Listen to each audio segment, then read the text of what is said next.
Ever get that feeling, where you think you know someone, Uh-huh.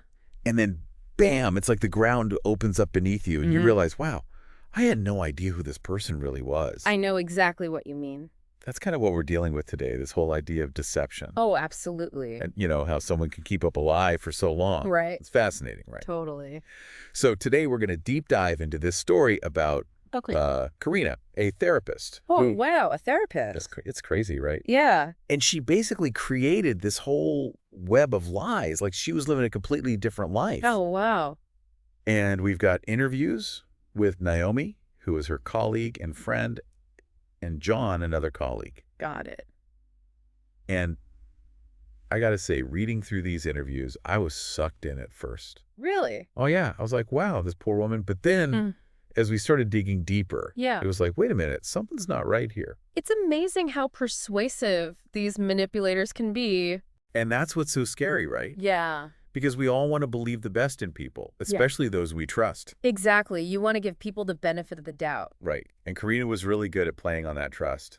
So what kind of lies are we talking about here? Oh, it's a laundry list. Like you wouldn't believe it. Really? She claimed she was in a car accident and broke her arm.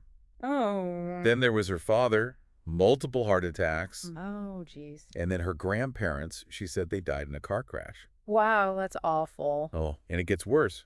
She even claimed a client of hers committed suicide.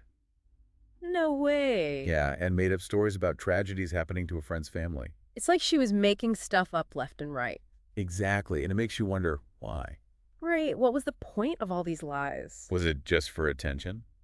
Could be. Some people just crave that kind of sympathy. Naomi mentioned that Karina seemed to really enjoy the attention and sympathy she got.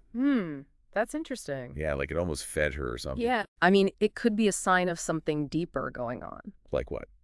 Maybe a personality disorder? Oh, okay. Like histrionic personality disorder where people need that constant attention. Makes sense. But obviously, we can't diagnose her based on just these interviews. Of course, of Right? course. It's just speculation. Right, but it's definitely something to think about. Absolutely. And, some people might be listening and thinking, well, I'd never fall for that. Yeah, I could see that. But the thing is, Karina was described as really charismatic. Ah, so she was charming too. Oh, yeah, and very convincing. That's a powerful combination. Right, and that's how these manipulators get you. They disarm you with their charm. They build that trust. And then it's easier to believe their stories. Exactly. They know how to play the game.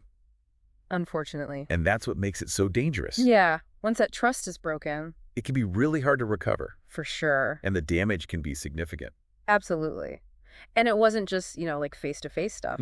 Remember that email? Oh, yeah. The one where Karina just went off on this person? Oh, the YouTube thing? Yeah, exactly. That was wild. Talk about controlling the narrative. Right. Like she was trying to make herself the victim. Totally classic manipulation tactic. It's like she couldn't handle anyone questioning her. And for so long, it worked. It's crazy how she kept it all going. Until it all unraveled. Which, that's a whole other story. Right. It's like, how do you even start to unwind something like that?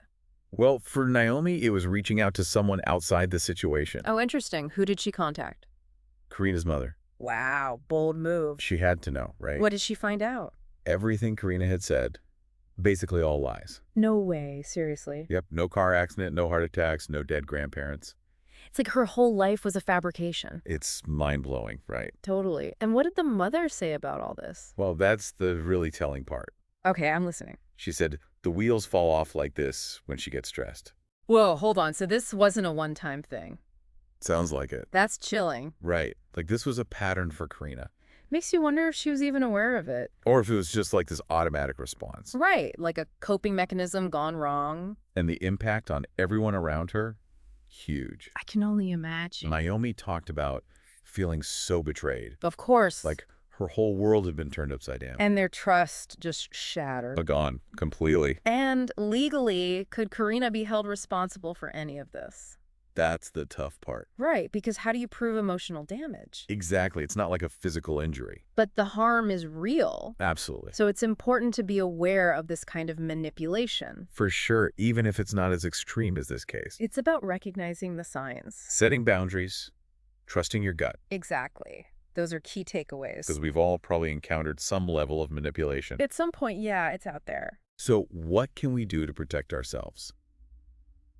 Okay, so we spent all this time talking about Karina and the lies and the impact, Yeah. but what does it all mean? What can we actually take away from this? I think one of the biggest things is learning to see those red flags. Like warning signs. Exactly. But with Karina, I mean, people knew her. Right, but think about it. How often do we overlook things when we trust someone? Hmm. Yeah, good point.